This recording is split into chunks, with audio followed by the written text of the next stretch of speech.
Scarla fez bariátrica. Qual planeta que começa com a letra T?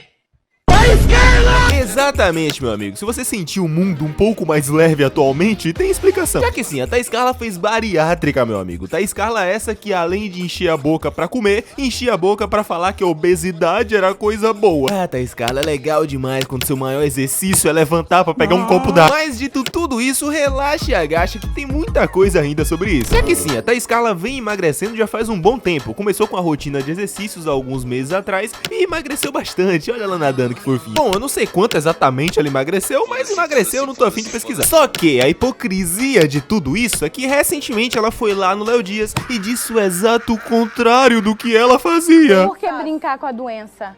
Vocês acham que assim a pessoa gorda vai emagrecer?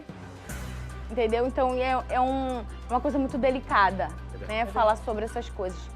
Voltando